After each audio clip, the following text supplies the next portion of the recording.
On Thanksgiving Day, my millionaire son visited me and asked, "Did you like the lake house I gave you, Mom?" In shock, I replied, "What house? I never received anything."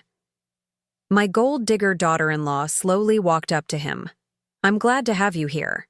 Follow my story until the end and comment the city you're watching from so I can see how far my story has reached." I never expected that a simple question on Thanksgiving would shatter everything I thought I knew about my life. For the past 2 years, I'd been struggling to make ends meet on my janitor's salary, rationing my blood pressure medication, and wearing the same worn coat through 2 harsh winters. But I told myself it was temporary, that things would get better. My son David had built an empire from nothing. At 35, he owned a successful tech consulting firm that employed over 200 people. I was proud of him, even though our conversations had become brief phone calls about business meetings and client dinners. After his father died 3 years ago, David threw himself into work, and I understood. Grief affects everyone differently. The house felt different that Thanksgiving morning.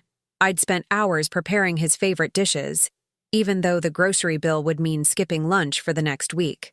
My small kitchen barely contained all the pots and pans, but I wanted everything perfect for his visit. It had been 4 months since I'd seen him in person. When David walked through my front door, I was struck by how expensive everything looked. His watch, his shoes, even his casual sweater probably cost more than my monthly rent. Behind him walked Victoria, his wife of 3 years. She wore a cream-colored coat that looked like it belonged in a magazine, her blonde hair perfectly styled despite the November wind.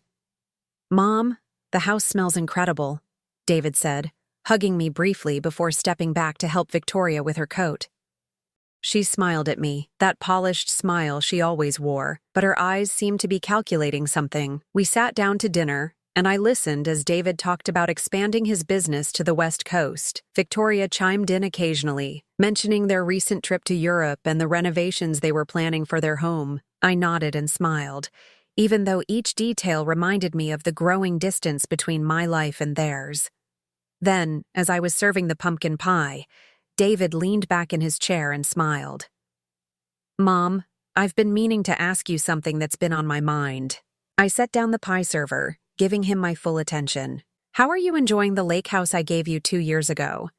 I know you've always loved being near the water." The words hit me like ice water. I stared at him, my mouth slightly open, trying to process what he'd just said. Lake house? I felt my heartbeat quicken as confusion washed over me. "What lake house, honey?" "I never received any lake house," David's smile faltered. He glanced at Victoria, who had gone very still beside him. "The house on Lake Morrison. I had it transferred to your name for your birthday 2 years ago. Don't you remember?" I shook my head slowly, feeling dizzy. "David, I would remember receiving a house. I've never gotten anything like that. Are you sure you're not thinking of someone else?" Victoria suddenly stood up, her napkin falling to the floor. "Oh, I just remembered," she said, her voice slightly higher than usual. "I need to make a phone call about tomorrow's appointment. Excuse me." She walked quickly toward the kitchen, pulling out her phone. But something about her movement felt wrong, urgent in a way that made my stomach clench. David was frowning now, his businessman's mind clearly trying to solve a puzzle. "Mom, that's impossible. I specifically had my assistant handle all the paperwork. The deed should have been mailed to you, and there were supposed to be monthly maintenance payments set up too." "Monthly payments?" I felt my legs weaken. "What monthly payments?" "The $1,500 I've been sending you every month to help with expenses. My assistant assured me you were receiving everything." The room seemed to tilt. $1,500 a month for 2 years. That was $36,000, enough to have changed everything for me. Enough to buy the medications I needed, to fix my car, to not worry about every grocery purchase. I gripped the edge of the table. "David, I swear to you, I haven't received any monthly payments. I've been struggling to pay for my blood pressure medication. Last month I had to choose between groceries and my electric bill." David's face went white. He stood up abruptly, his chair scraping against the floor. "That's impossible. I have receipts, bank transfers. Everything should be documented." From the kitchen I could hear Victoria's voice, low and urgent, though I couldn't make out the words. My hand started trembling as the full weight of the situation began to settle over me. "Show me," I whispered. "Show me the paperwork." David was already pulling out his phone, scrolling through emails with increasing desperation. "I have copies of everything at home, the deed transfer, the payment confirmations. Mom, if you haven't been getting this money, then where has it been going?" We both turned toward the kitchen at the same moment. Victoria's voice had stopped. The silence felt heavy, guilty. I stood up on unsteady legs and walked toward the kitchen doorway. Victoria was standing with her back to us, phone pressed to her ear, but she wasn't talking anymore. When she heard our footsteps, she spun around, her face flushed. "Everything okay?" David asked, but his tone had changed. It was the voice he used in business meetings when he suspected someone wasn't being truthful. Victoria's smile looked strained. "Of course, just confirming our dinner plans for tomorrow." But I could see it now, the guilt written across her features, the way she couldn't quite meet my eyes, the nervous way she was fidgeting with her wedding ring. "Victoria," David said slowly, "do you know anything about the lake house paperwork? You helped coordinate with my assistant on several things around that time." The silence that followed felt endless. Victoria's mouth opened and closed, but no words came out. In that moment, looking at her face, I knew. Somehow, some way, she had taken what was meant for me. The Thanksgiving I'd worked so hard to make perfect was about to become the day my family fell apart. The silence in my small dining room stretched like a taut wire ready to snap. Victoria stood frozen in the kitchen doorway, her perfectly manicured hands clasped so tightly that her knuckles had turned white. David was staring at his wife with an expression I'd never seen before, a mixture of confusion and growing suspicion. "Victoria," I said quietly, my voice steadier than I felt. "Where is my lake house?" She swallowed hard, her eyes darting between David and me. There must be some misunderstanding. Maybe the paperwork got lost in the mail, or perhaps there was an error at the bank." But even as she spoke, I could see the lie forming in her eyes. After working as a janitor for 15 years, cleaning offices late at night, I'd learned to read people. You see a lot when you're invisible to most folks, when they talk around you like you're not there. Victoria was lying, and she wasn't very good at it. David pulled out his phone again. "I'm calling Rebecca, my assistant. She handled all of this personally." "No, wait," Victoria said quickly, stepping forward. "Maybe we should discuss this privately first. Your mother has been through a lot, and I don't want to upset her more if this is just a simple mix-up." I felt a cold anger building in my chest. Upset me more? I'd been living on crackers and peanut butter for dinner most nights while she wore designer clothes and took European vacations. But I kept my voice calm. "Victoria, honey, I think we're past worrying about upsetting me. I need to know where my house is." David was already dialing. Within seconds, I heard a woman's voice on the other end. "Rebecca, it's David. I need you to pull up the paperwork for the lake house I purchased for my mother 2 years ago." There was a pause. Then Rebecca's voice became clearer as David put the phone on speaker. "Of course, Mr. Harrison. The property at 1247 Lake Morrison Drive. The deed was transferred to Margaret Harrison on November 15th, 2 years ago. I have copies of all the signed documents." My heart pounded. That was my name, my address for the paperwork. But I had never signed anything. "And the monthly payments?" David asked. "All processed as requested. $1,500 transferred on the 1st of every month to the account you specified. Account holder name Margaret Harrison, routing number ending in 4782. I felt the blood drain from my face. "I don't have an account ending in 4782. My account ends in 9156. David's eyes snapped to Victoria. "Rebecca, can you read me the full account number?" As Rebecca rattled off the numbers, I watched Victoria's face crumble. It wasn't my account. It wasn't even close. "Rebecca," David said, his voice dangerously quiet. "Who provided you with this account information?" "Your wife, sir. Mrs. Harrison called me in December 2 years ago and said there had been a change in your mother's banking information. She provided the new routing and account numbers and asked me to update all the records." The phone slipped slightly in David's hand. Victoria made a small, desperate sound in the back of her throat. "And the deed?" David continued. Where was it supposed to be mailed? To the address Mrs. Harrison provided. Let me see. 847 Maple Street, apartment 2B. I'd never lived on Maple Street. I'd been in the same small house for 10 years. David hung up the phone, and the silence that followed was deafening. When he looked at Victoria, his face was completely blank, which somehow seemed more terrifying than anger would have been. Explain, he said simply. Victoria's composure finally shattered. Tears started flowing down her cheeks, but they looked more like panic than remorse. David, you have to understand. My parents were about to lose their house. They're elderly, and my father's medical bills were bankrupting them. I just borrowed the money temporarily. Borrowed? I whispered. You mean stole. No, Victoria's voice rose. I was going to pay it back. I just needed time. And the lake house. It's not like you were using it. My family needed a place to stay while they got back on their feet. I felt something crack inside my chest. Not like I was using it?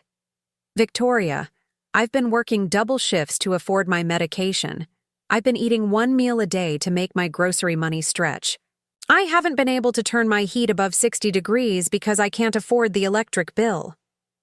David was staring at his wife like he'd never seen her before. Victoria, my mother could have died.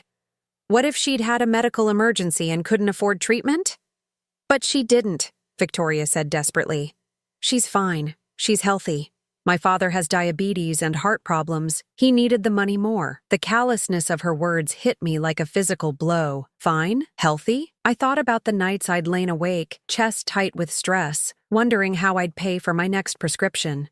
The times I'd stood in the grocery store, calculator in hand, putting items back because I couldn't afford them.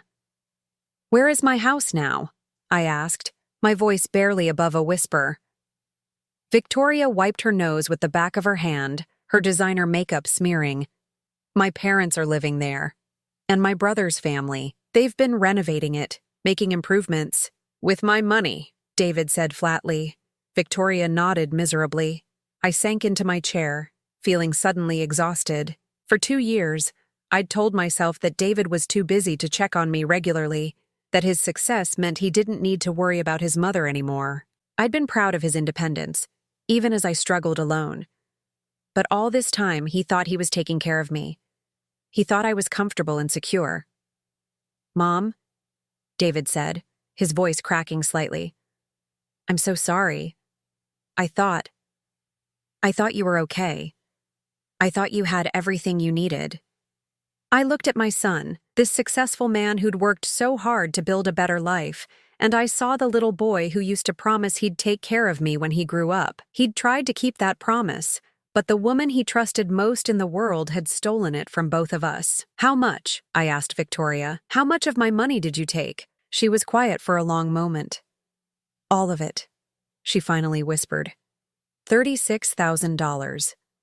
Plus a house that was probably worth at least $200,000 more. Victoria's family had been living like kings on money that was meant to keep me from poverty. David stood up slowly, his movements careful and controlled. Victoria, pack your things. I want you out of my house tonight. David, please, she begged, reaching for him. We can fix this. I'll make it right. I'll find a way to pay your mother back. He stepped away from her touch. With what money? You haven't worked a day since we got married. Everything you have, everything your family has been living on, was stolen from my mother. I watched my daughter-in-law fall apart, and I felt nothing. No pity, no satisfaction, just a hollow emptiness where trust used to be. She'd looked me in the eye for 2 years, had sat at this very table, knowing I was struggling while her family lived in luxury at my expense. As Victoria's sobs echoed through my small dining room, I realized that this Thanksgiving would indeed be unforgettable. But not because of the family gathering I'd hoped for. It would be remembered as the day I learned that sometimes the people who smile the brightest are the ones hiding the darkest secrets.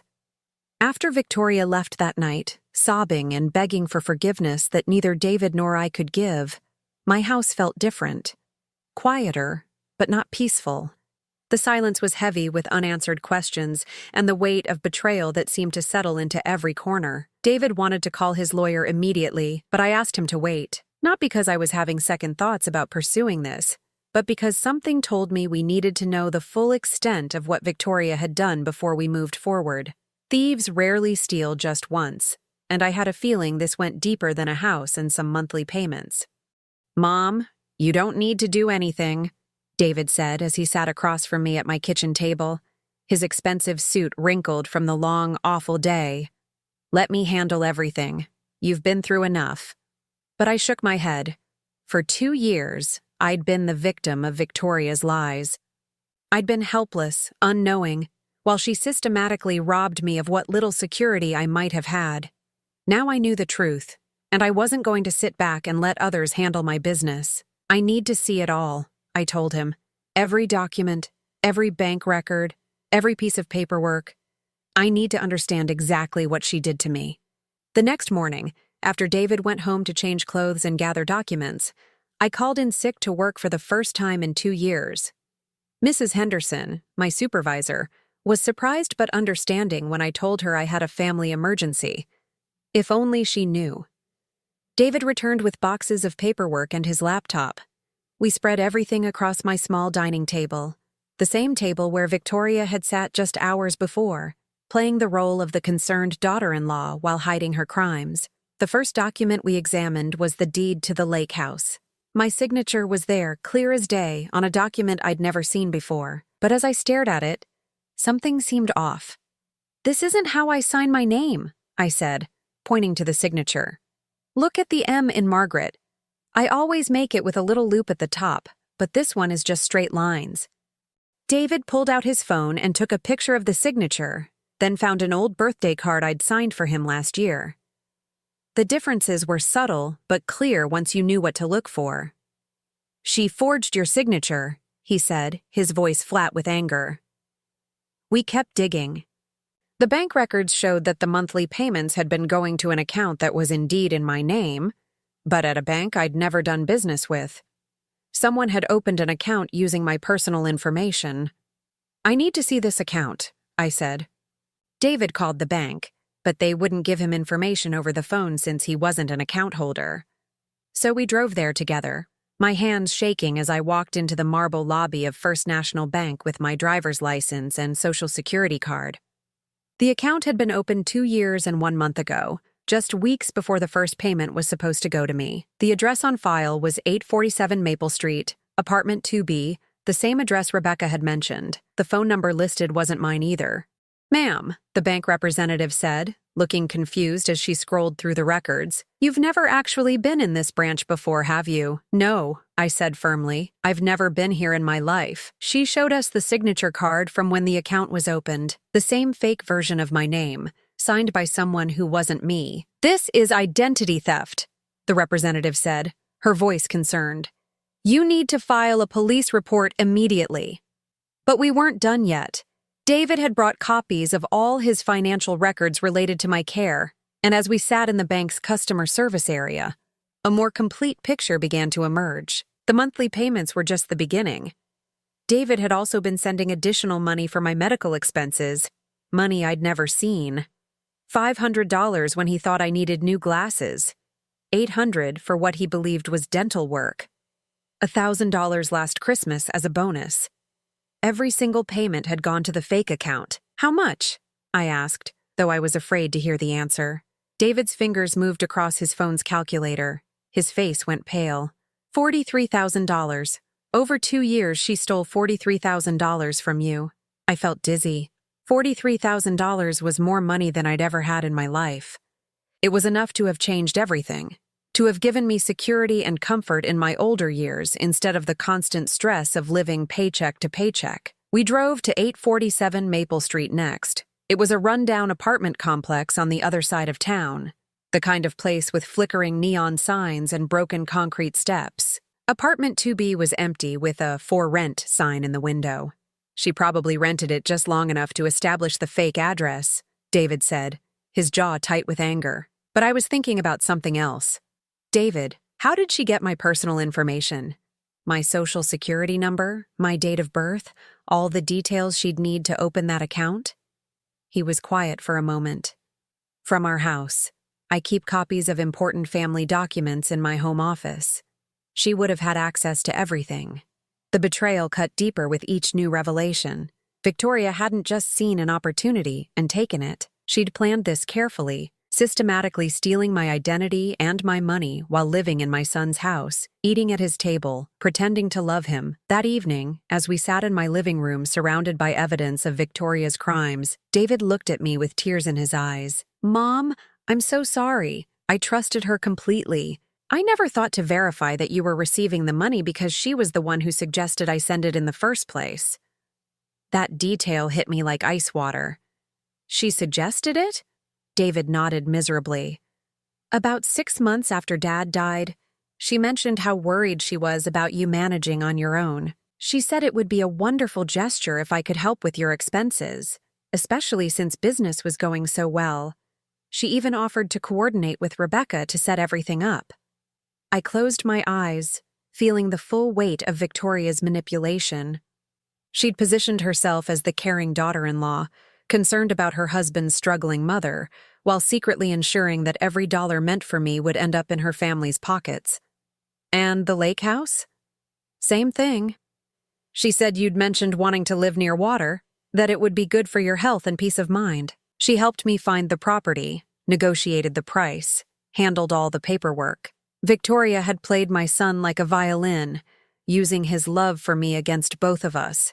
She'd made him feel generous and caring while systematically robbing me of everything he'd tried to give me. As David gathered up the papers to take to his lawyer, I sat alone in my living room, staring at the walls I'd grown so familiar with over the past 2 years. This small, cramped space with its old furniture and broken air conditioner wasn't supposed to be my reality. I was supposed to be living comfortably in a beautiful house by the lake, with enough money to buy my medications without counting pennies. Instead, Victoria's parents were probably sitting by that lake right now, enjoying their stolen retirement while I'd been rationing my blood pressure pills and wearing secondhand clothes. But knowing the truth, as painful as it was, felt like the first step toward getting my life back. Victoria had stolen more than money from me. She'd stolen 2 years of security, of dignity, of the peace of mind that comes with knowing your child is taking care of you. Tomorrow, we'd start the process of getting it all back. But tonight, for the first time in 2 years, I went to bed knowing exactly where I stood. And that knowledge, bitter as it was, felt like power. The morning David's lawyer called with the results of his investigation, I was scrubbing floors at the office building where I'd worked for the past decade.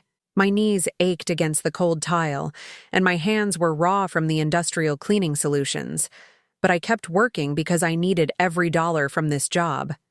At least I thought I did. "Mrs. Harrison." Mr. Patterson's voice was grim when I called him back during my lunch break. "We need to meet immediately. What we've uncovered goes far beyond what we initially suspected." David picked me up after my shift, his face drawn with exhaustion. He'd barely slept since Thanksgiving, throwing himself into the investigation with the same intensity he brought to his business deals. But this wasn't business. This was personal, and it was destroying him. At the lawyer's office, we sat across from Mr. Patterson as he laid out a file thick with documents. "Victoria didn't just steal from you, Mrs. Harrison.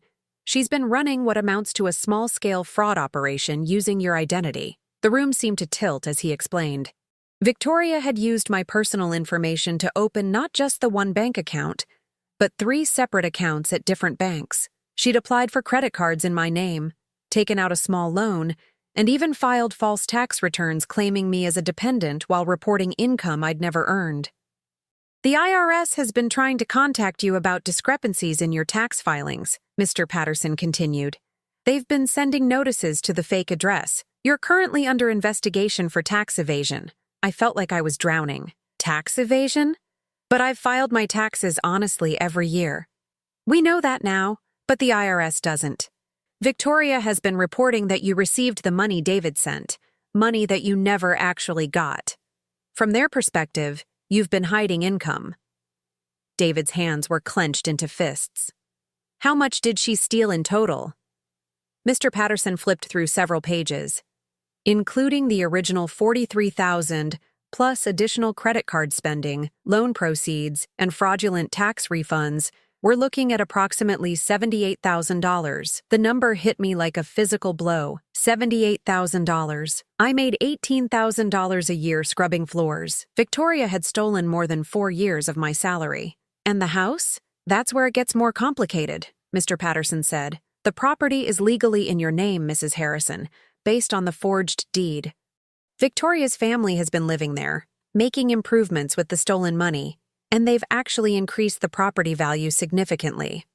I thought about Victoria's parents, whom I'd met only twice at family gatherings. They'd seemed like nice people, a little overwhelmed by their daughter's wealthy lifestyle but grateful for her success.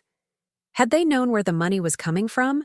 Had they known they were living in a house stolen from their son-in-law's mother? Can we get it back? David asked.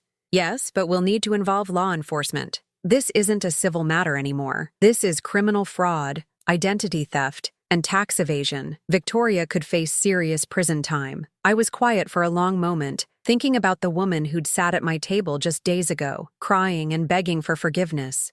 She'd seemed genuinely remorseful, but now I wondered if those tears had been real or just another manipulation.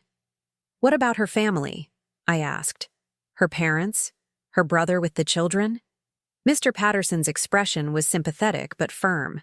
They'll have to vacate the property. If they can prove they didn't know the money was stolen, they might avoid criminal charges, but they can't keep what was bought with fraudulent funds. David was staring out the window, his jaw tight. Where is Victoria now? She's staying with her parents at the lake house, Mr. Patterson said. Our investigator confirmed she's been there since she left your house on Thanksgiving. So she ran straight to the people who'd been living off my mother's stolen money, David said bitterly. Of course she did. That afternoon, we drove to Lake Morrison. I'd never seen the house that was supposedly mine, and as we pulled into the long driveway, I gasped despite myself. It was beautiful, a sprawling ranch-style home with large windows overlooking the water, surrounded by mature trees and well-maintained gardens. This was what David had intended for me.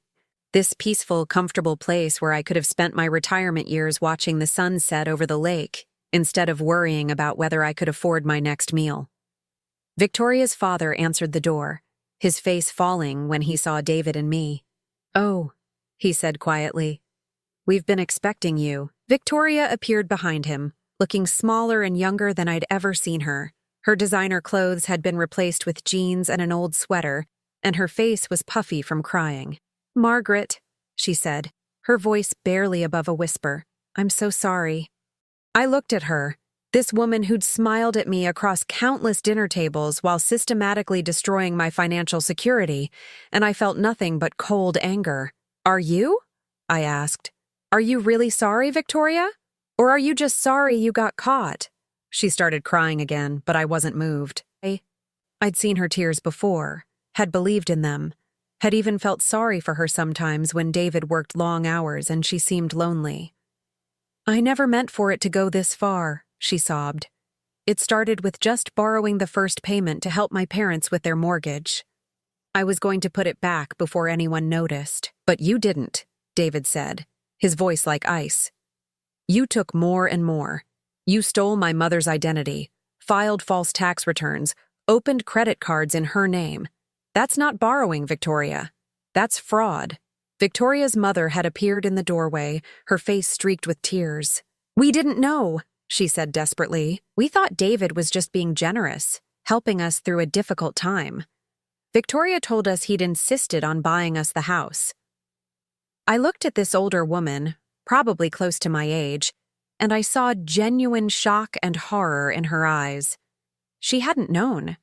None of them had known except Victoria. The IRS thinks I'm a tax cheat because of what your daughter did, I said quietly. I could go to prison because Victoria filed false returns in my name. Victoria's mother gasped, pressing a hand to her mouth. Oh my God, Victoria, what have you done? But Victoria just kept crying, offering excuses and apologies that meant nothing now. She'd had 2 years to confess, 2 years to make this right, and she'd chosen to dig deeper instead. Mr. Patterson stepped forward with a briefcase full of legal documents. Mrs. Stevens, I'm going to need you and your family to vacate this property within 30 days. Everything purchased with the fraudulent funds will need to be returned or compensated for.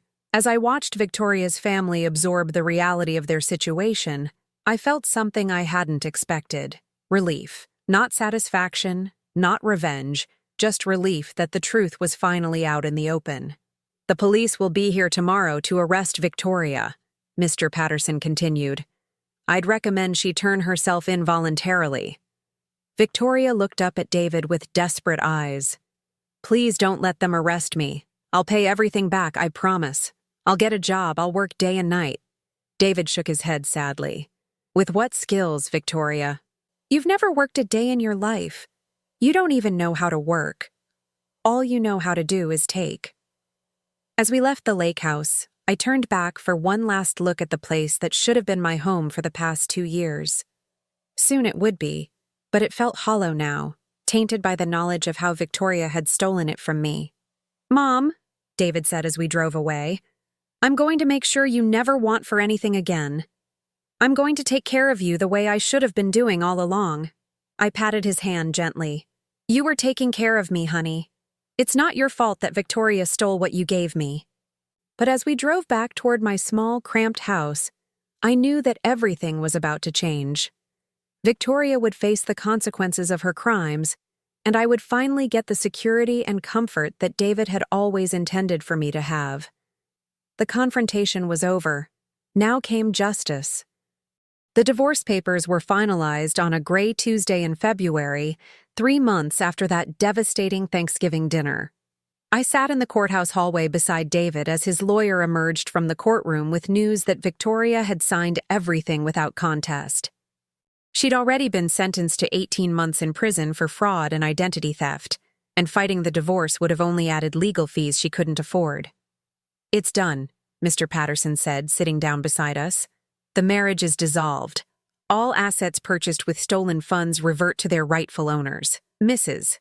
Harrison, you now legally own the lake house, and all the money in the fraudulent accounts has been frozen pending full restitution. David let out a long breath. What about her family? They vacated the property last week. Her parents moved in with her brother temporarily, and they've been surprisingly cooperative. I think they're genuinely horrified by what Victoria did. I felt a strange mix of relief and sadness. Relief that this nightmare was finally ending, but sadness for the collateral damage. Victoria's parents were innocent victims too, in their own way. They'd lost their home and their savings, all because their daughter had chosen to steal instead of asking for help honestly. The weeks that followed were a whirlwind of paperwork and adjustments. David threw himself into making things right with the same intensity he'd once brought to building his business. He hired a team of accountants to untangle Victoria's fraudulent tax filings, worked with the IRS to clear my name, and personally oversaw every detail of transferring ownership of the lake house back to me. But the most important change was in David himself. The successful businessman who'd been too busy for regular phone calls became a son who stopped by every few days, who called just to check on me, who insisted on taking me to doctor's appointments and grocery shopping. You don't have to hover, honey, I told him one afternoon as he helped me pack the few belongings I wanted to keep from my old house. I'm not going anywhere. He paused in folding one of my quilts, his hands stilling on the soft fabric.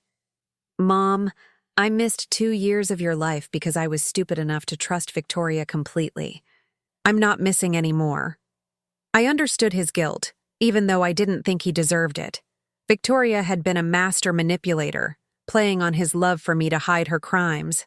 But I also understood that trust, once broken so completely, takes time to rebuild, even trust in yourself. Moving into the lake house felt surreal. The place was beautiful, but it carried the weight of everything that had happened. Victoria's family had taken good care of it, I had to admit. The gardens were well maintained, the house was clean and updated, and they'd even added a screened porch overlooking the water that I fell in love with immediately. But it felt like moving into someone else's life, rather than reclaiming my own. We can change anything you want, David said as we walked through the rooms together.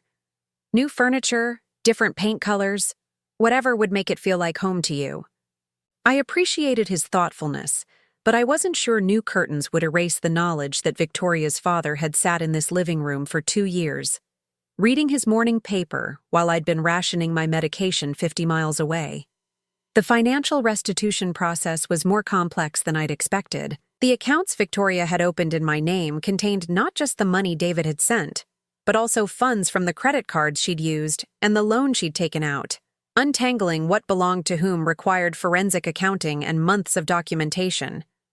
The good news, my new financial advisor explained, is that when all is said and done, you'll have not just the original money your son sent, but also accumulated interest and some additional compensation for the identity theft. We're looking at approximately $95,000 once everything is recovered. $95,000. I'd never imagined having that kind of money. It was enough to live comfortably for years, to never worry about choosing between groceries and medication again, to actually enjoy my retirement instead of working until my body gave out. But the money felt strange in my hands, tainted by the knowledge of how it had been stolen and recovered. I found myself almost missing the simplicity of my old life, where I knew exactly where I stood, even if that place was barely getting by. The hardest part was dealing with the community's reaction. In a town the size of ours, Victoria's arrest and trial had been front-page news. Everyone knew what she'd done, and by extension, everyone knew that I'd been the victim of an elaborate fraud scheme. People's reactions varied wildly. Some were sympathetic, offering help and expressing outrage on my behalf. Others seemed almost suspicious, as if they couldn't believe I hadn't known what was happening.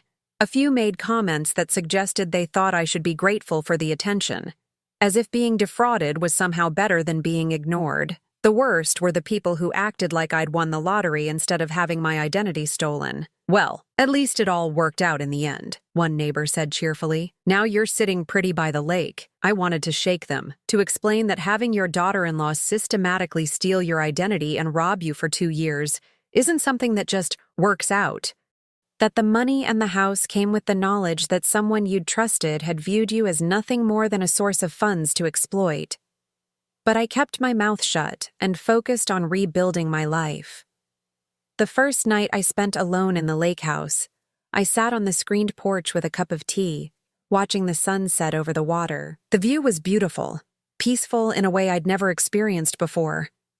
But I felt oddly detached from it, as if I were a guest in someone else's dream.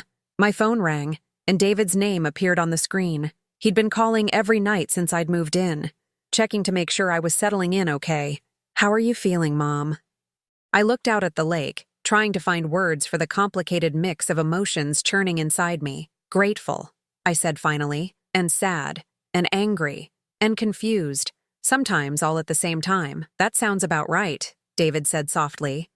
"You know, I've been thinking about what Victoria said that last day, about how she never meant for it to go so far. I remembered her tears, her desperate apologies. What about it? I think she was telling the truth about that part. I think she really did start small and then couldn't stop. But that doesn't make it better, does it? If anything, it makes it worse. She had dozens of opportunities to confess, to make it right, and she chose to dig deeper every single time." He was right. Victoria's initial crime might have been impulse or desperation, but everything that followed had been calculated deception. She'd looked me in the eye at family dinners, had hugged me at holidays, had listened to me worry about money, all while knowing she was the reason I was struggling. "I keep thinking about how proud she seemed," I said, when she talked about her family's renovations to the house, the improvements they were making. She was proud of what they'd accomplished with my stolen money. "She wasn't just stealing from you, Mom. She was stealing from both of us. She stole the relationship we should have had these past 2 years, the peace of mind I thought I was giving you." After I hung up with David, I walked through the house that was finally, legally, undeniably mine. It was beautiful, comfortable, everything I could have wanted, but it would take time before it felt like home instead of evidence of a crime. I settled into the master bedroom that night, in a bed that was mine, in a house that was mine, with enough money in the bank to last me the rest of my life. I should have felt triumphant. Instead, I felt exhausted. But as I drifted off to sleep to the gentle sound of water lapping against the shore, I realized that exhaustion wasn't necessarily a bad thing. It was the exhaustion that comes after a long, difficult journey is finally over. Tomorrow, I could begin the work of making this stolen dream into something that truly belonged to me. 1 year later, I stood in the same screened porch where I'd spent that first confused night, but everything had changed. The space that had once felt foreign now wrapped around me like a comfortable embrace. I'd replaced Victoria's family's furniture with pieces that spoke to me, added plants that I'd chosen myself, and hung photos that told the story of my real life, rather than someone else's stolen dream. The morning routine I'd developed had become sacred to me. Coffee on the porch as the sun came up over the lake, watching the water change colors with the light. It was a luxury I'd never imagined I'd have, this peace, this time to simply exist without the constant weight of financial worry. David's car pulled into the driveway, right on schedule for our weekly breakfast together. This tradition had started months ago, after his initial guilt-driven hovering had settled into something more natural. We'd both learned to navigate this new relationship, one built on honesty rather than the false foundation Victoria had created. "Morning, Mom," he called as he came through the front door, carrying a bag from the bakery in town. "I brought those cinnamon rolls you like." I smiled, setting 2 plates on the kitchen table. "You don't have to bring me pastries every week, honey. I'm perfectly capable of feeding myself now." He grinned. "I know you are, but I like bringing them. Besides, Mrs. Chen at the bakery always asks about you. Half the town has adopted you as their favorite success story." It was true. The same community that had whispered about my situation during Victoria's trial had embraced me once justice was served. People stopped me at the grocery store to ask how I was settling in. Neighbors brought casseroles when I first moved to the lake, and the mailman made sure to mention whenever he had good news to deliver. "Any word from the lawyer about Victoria's appeal?" I asked as we settled into our usual spots at the table. David shook his head. "Her public defender filed the paperwork, but Mr. Patterson says it's basically a formality. The evidence was too overwhelming, and she pled guilty to everything. She'll serve her full sentence." 18 months had seemed like such a short time when the judge announced it, but as the seasons changed and my new life took shape, I'd stopped thinking about Victoria's timeline and started focusing on my own. "How do you feel about that?" David asked, studying my face carefully. I considered the question seriously. A year ago, I might have wanted Victoria to suffer more, to face consequences that matched the scale of what she'd stolen from me. But now, sitting in the house that was truly mine, with money in the bank and my son's genuine attention, revenge felt less important than it once had. "I feel like she's where she needs to be," I said finally. "Not because I want her to suffer, but because she needs to face real consequences for what she did. Maybe prison will teach her something that our family never could." Through the legal process, I'd learned more about Victoria's psychology than I'd ever wanted to know. She'd grown up in a family that struggled financially, always comparing themselves to others who had more. When she married David, she'd suddenly had access to wealth she'd never imagined, but apparently, it hadn't been enough. She'd needed to feel like she was the provider, the one who could solve her family's problems. "The therapist her lawyer recommended says she has something called entitlement syndrome," David had told me months ago. She genuinely believed she deserved whatever she could take because life had been unfair to her. I'd thought about that explanation for a long time. Life had been unfair to me too, when I'd lost my husband and found myself struggling to make ends meet. But I'd never considered that unfairness gave me the right to steal from others. "Have you heard anything about her family?" I asked. David nodded. "Her parents moved to Arizona to live with her aunt. Her brother found a job in another state. They're starting over, basically." I felt a pang of sympathy for them. Victoria's crimes had destroyed more lives than just mine. Her parents had lost their home and their savings. Her brother's children had been uprooted from their schools and friends, all because Victoria had chosen theft over honesty. "I've been thinking about writing them a letter," I said. David's eyebrows rose. "Really? What would you say?" "That I don't blame them. That I hope they're doing okay." I paused, stirring sugar into my coffee. Victoria made her choices, but they didn't deserve to pay for them. We sat in comfortable silence for a while, looking out at the lake. A family of ducks had taken up residence near the shore, and I'd gotten into the habit of tossing them breadcrumbs from my morning toast. Simple pleasures that I'd never had time for when every moment was consumed with survival. "I have something to tell you," David said eventually, his tone shifting to something more serious. I looked at him expectantly. "I've been seeing someone, a woman I met at a business conference. Her name is Jennifer, and she's nothing like Victoria." I felt a flutter of anxiety, then forced myself to relax. "Tell me about her." "She's a forensic accountant, actually. She helps companies investigate financial irregularities. She knows what Victoria did, knows the whole story, and she's not interested in my money. She makes good money of her own." I smiled. "A forensic accountant. That seems appropriate." David laughed. "I thought you'd appreciate the irony. She's also incredibly honest, sometimes brutally so. She told me on our third date that she thought I was too trusting and needed to work on my boundaries." "Smart woman. When do I get to meet her?" "Only if you want to. I'm not rushing anything this time. I'm learning to trust my own judgment again, and part of that means not seeking approval from everyone else before I know how I feel myself." I reached across the table and squeezed his hand. "I'm proud of you for taking your time. But when you're ready, I'd love to meet her." After David left, I took my usual walk around the property. The gardens that Victoria's family had planted were thriving under my care, but I'd added my own touches. A vegetable patch where I grew tomatoes and herbs, a reading nook under the old oak tree, a bird feeder that attracted cardinals and blue jays. The house was becoming mine in ways that had nothing to do with legal ownership. It was filled with my choices, my memories, my quiet daily routines that no one could steal or forge or manipulate. That afternoon, I did something I'd been planning for weeks. I called my old supervisor at the cleaning company. "Mrs. Henderson, this is Margaret Harrison. I wanted to let you know that I won't be coming back to work." There was a pause. "Are you feeling all right, Margaret? You've been out quite a while now."